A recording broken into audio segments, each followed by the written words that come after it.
Before we begin, make sure to like and subscribe to the channel so you never miss a new story.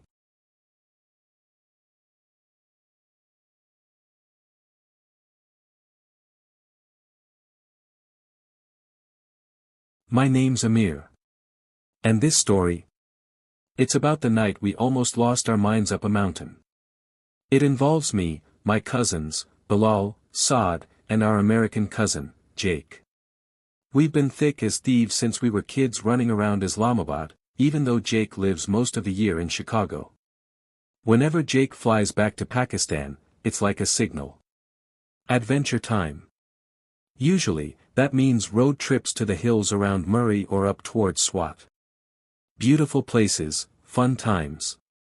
But last winter, Jake got an idea stuck in his head, like a burr you can't shake off.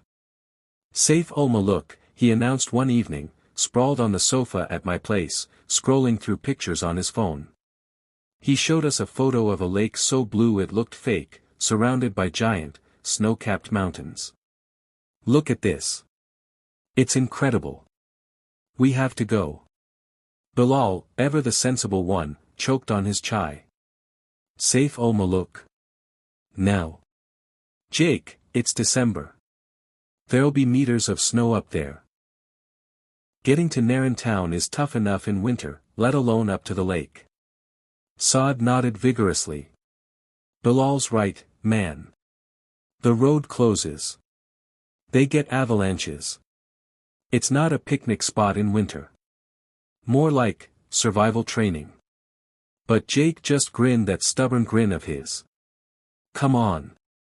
That's the whole point. The adventure. Think about it, a frozen lake, just us, total silence, epic views. We're tough, right? We can handle some snow. We argued. We pleaded. We showed him weather reports predicting heavy snowfall. We told him stories about jeeps getting stuck for days. Jake listened, nodded, and then said, "Sounds awesome. Let's do it."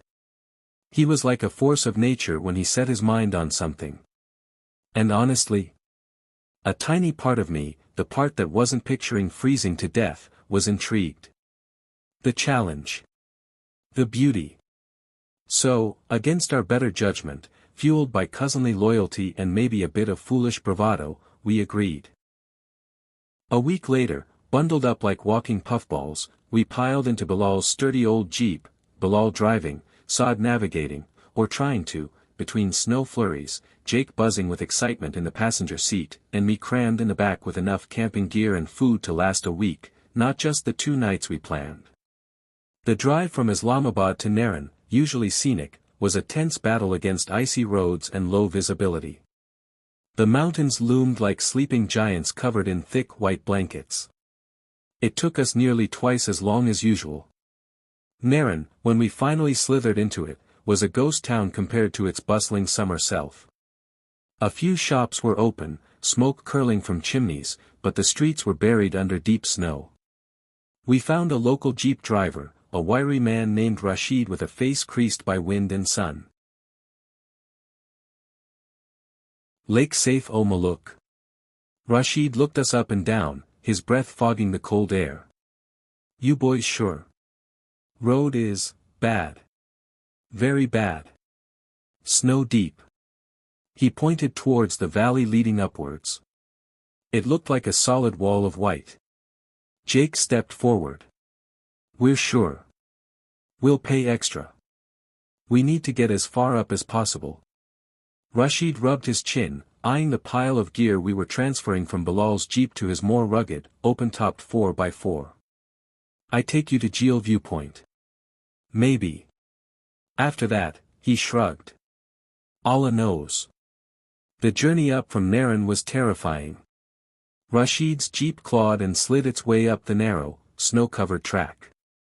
One side was a steep, snow-covered slope, the other, a dizzying drop into a frozen valley. Chains bit into the ice. The engine roared and whined. Several times, we had to get out and push when the wheels spun uselessly. The cold was intense, seeping through layers, biting at our faces. Jake's initial excitement faded, replaced by grim concentration. Saad looked green. Bilal muttered prayers under his breath. I just held on tight, feeling every bump jar my bones. We reached Jeel Viewpoint, a small flat area usually offering the first glimpse of the lake far below. Today, it offered nothing but swirling snow and a howling wind. Rashid stopped the jeep. This is it. Road gone. He pointed towards a faint, barely visible depression snaking upwards through the deep snow. That way. But, walking only. 2, maybe 3 hours. In this? He shook his head. Not good idea. Stay in Naran. Come back summer. Jake looked at the path, then at the swirling whiteness hiding the lake, then at us. His jaw was set. We've come this far.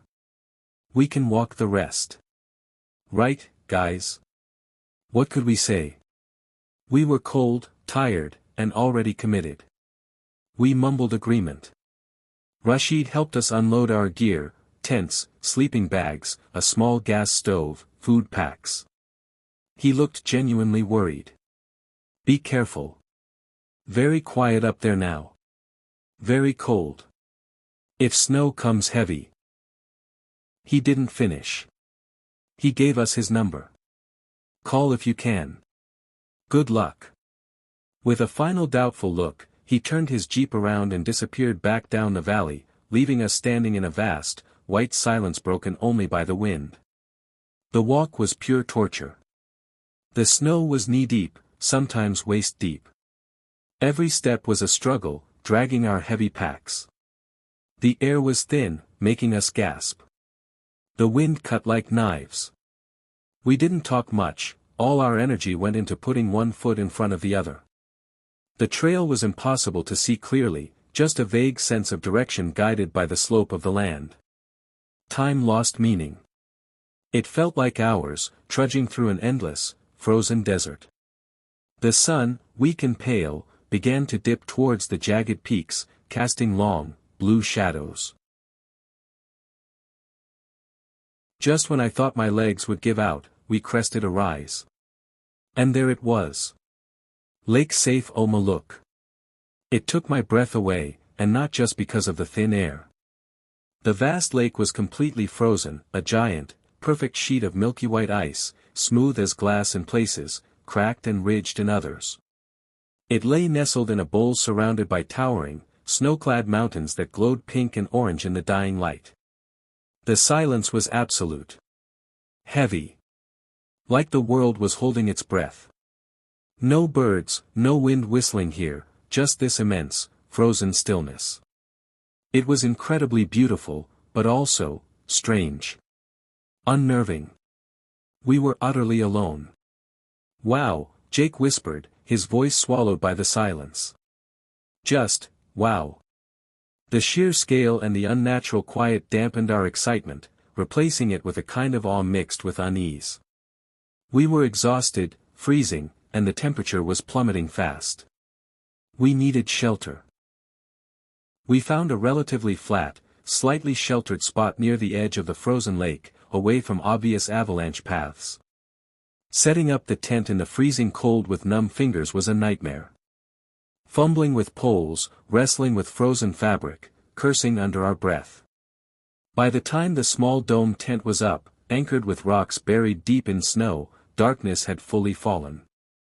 The stars exploded overhead, billions of them, brighter and sharper than I'd ever seen, but they gave no warmth. The cold was a physical thing, pressing in. We crawled inside the cramped tent, lighting the small gas stove. Its tiny blue flame and faint hiss felt like a lifeline. We huddled around it, heating water for instant noodles and chai. The simple act of eating hot food, feeling the warmth seep back into our cores, was pure bliss. The fear and exhaustion of the journey melted away. We started laughing, joking about the walk, about Rashid's warnings, about how crazy we were. Told you it'd be worth it. Jake said, grinning, steam rising from his mug. Look at this place. We're the only people for miles. This is epic. Best adventure ever. We clinked our plastic mugs. Bilal told a stupid joke. Saad recounted a childhood mishap.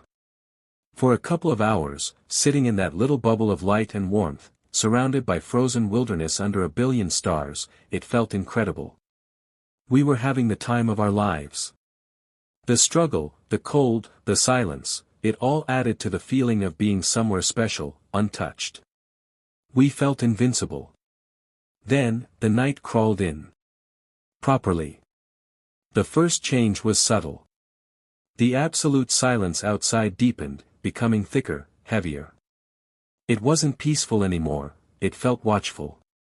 The tiny sounds inside the tent, the hiss of the stove, our breathing, the rustle of sleeping bags, seemed suddenly loud and isolated against that vast quiet. Then, I heard it.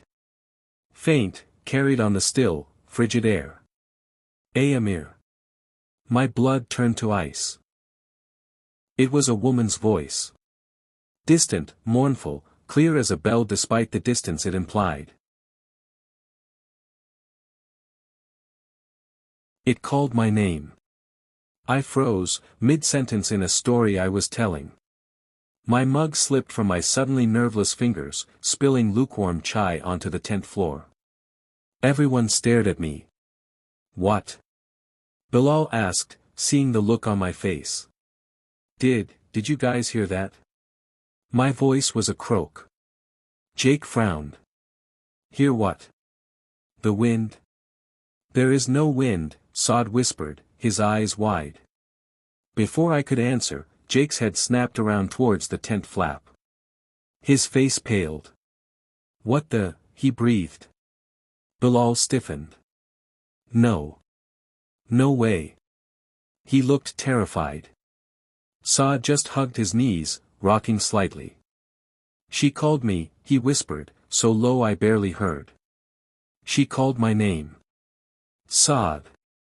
A chill that had nothing to do with the temperature locked around my spine. We looked at each other, the cozy atmosphere shattered. Each of us had heard it. Each of us heard our own name. Called by that same, impossibly clear, female voice, out there in the frozen dark. Okay, Jake said, trying to sound firm, but his voice trembled. Okay, weird. Probably, wind playing tricks. Sound carrying from somewhere. But where?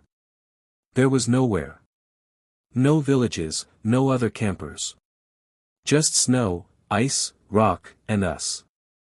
Yeah, Bilal said, too quickly. Yeah, must be the wind.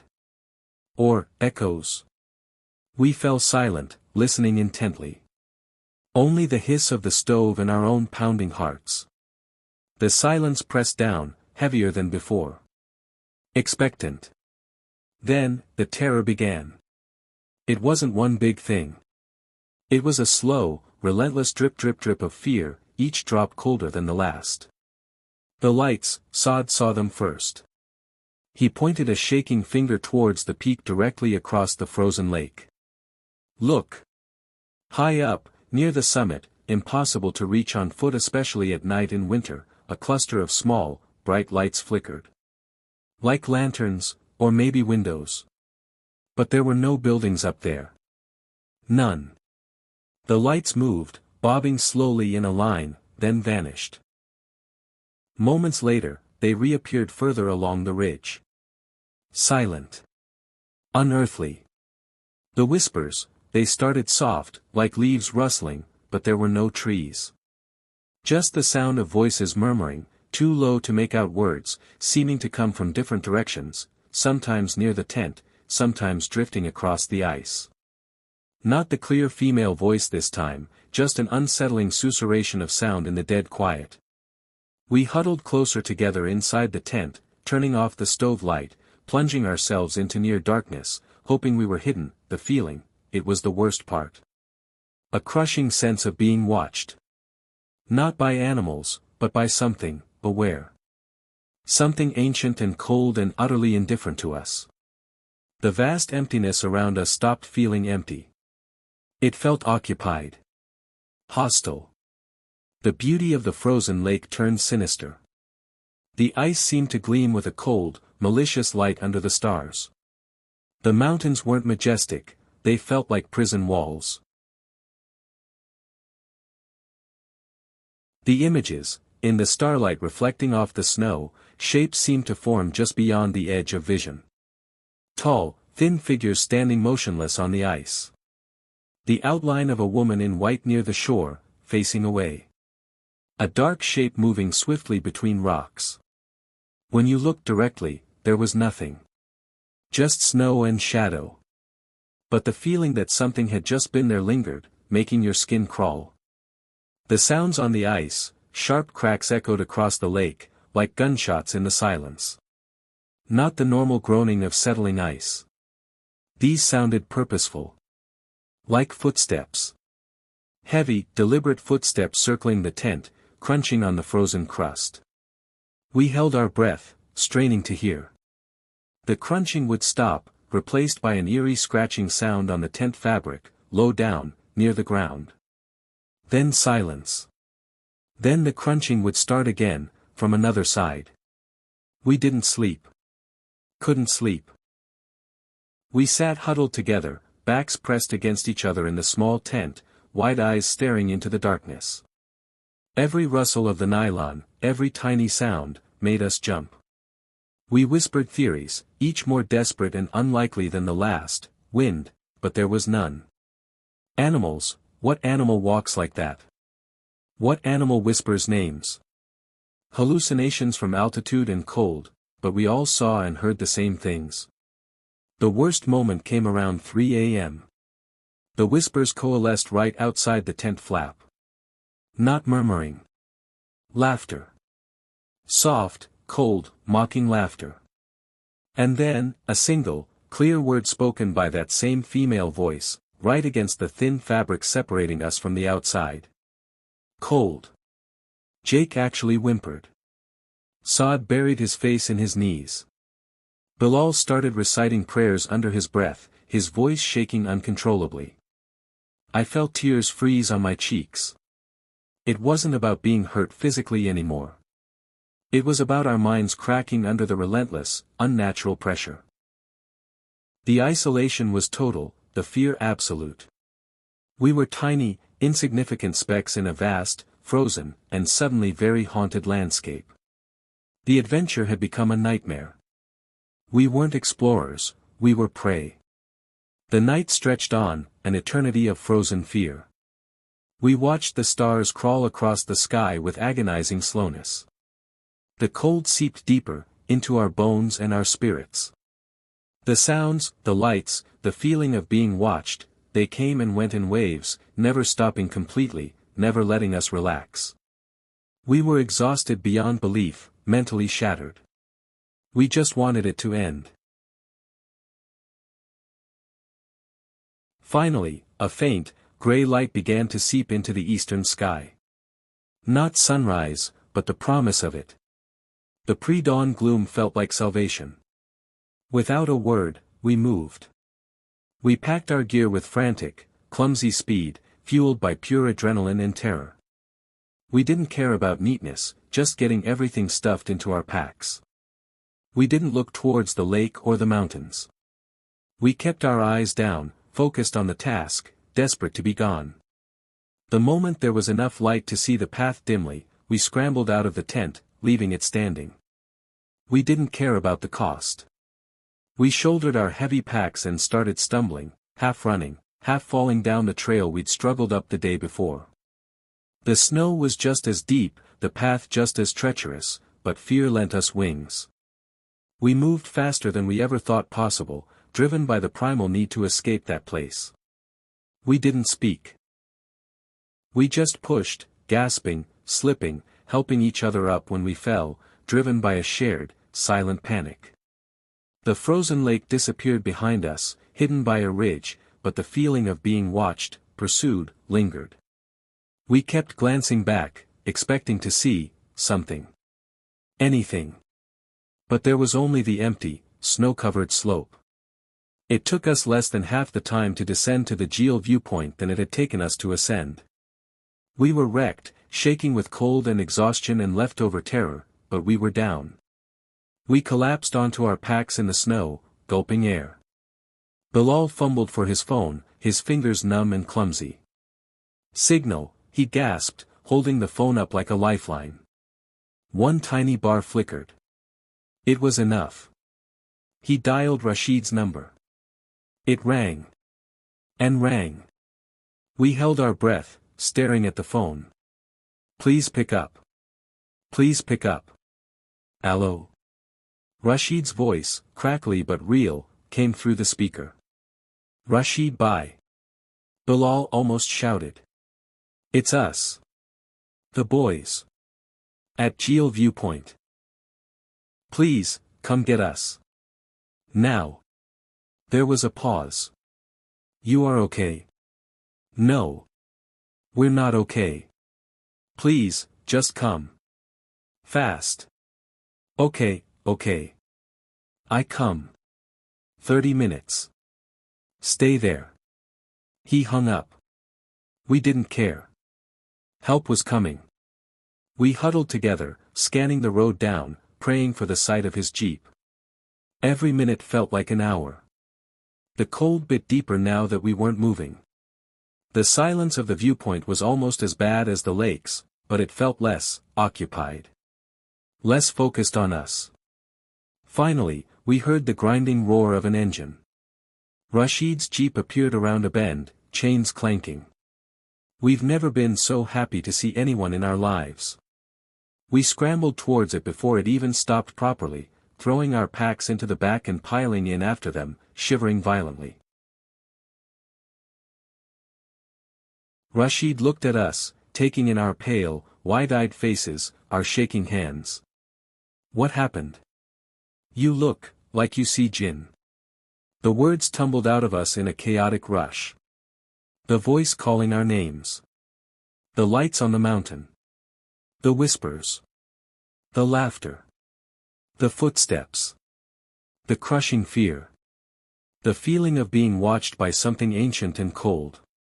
Rashid listened quietly, his expression grim. He didn't look surprised. When we finished, breathing hard, he just shook his head slowly and put the jeep in gear, starting the descent back to Naran. "I tell you," he said, his voice low and serious. "I warn you. Saif al-Malooq in winter, it is not for people. The lake, it is beautiful, yes. But it has stories. Old stories. Sad stories. Of princesses and fairies and jinns trapped in the ice. Of voices in the wind. Of lights with no source." He glanced at us in the rearview mirror. "The mountain, the lake, they sleep in winter. But sometimes, they dream. And their dreams, they are cold. Very cold. You were lucky. You only heard the dreams. Some people, they stay to hear more." He didn't elaborate. He didn't need to. The drive back to Islamabad was a blur of exhaustion and residual shock. We slept fitfully in Bilal's jeep, jumping awake at sudden noises. The bustling streets, the noise, the warmth of the city, it all felt alien, too bright, too loud. But it also felt blessedly, wonderfully normal. Safe. We dropped Jake at the airport a few days later. He looked tired, older somehow. He hugged each of us tightly. "That was intense," he said, managing a weak smile. "Definitely the biggest adventure of my life." "Mine too," I said. And I meant it. We still talk about it, the four of us. Not often, and never lightly. When we do, the fear comes back, a cold echo deep inside. We laugh sometimes, nervously, about how stupid we were. We talk about the stunning beauty of the frozen lake under the stars, the incredible feeling of achievement when we first made camp. But the heart of the story, the thing we always circle back to, is the night. The voices. The lights. The crushing, supernatural terror that crawled into our tent and into our minds. Rashid was right. We were lucky. We only heard the dreams of the frozen lake. We didn't stay to see what happened when the mountain fully woke up. That night at Saif Malooq wasn't just an adventure, it was a brush with something old and strange and deeply unsettling. It changed us. It showed us a world beyond our understanding, a world of cold beauty and ancient whispers. And it taught us a respect for the mountains, and their stories, that borders on fear. That it was, without a doubt, the biggest, most terrifying adventure of our lives. And not one of us would ever, do it again.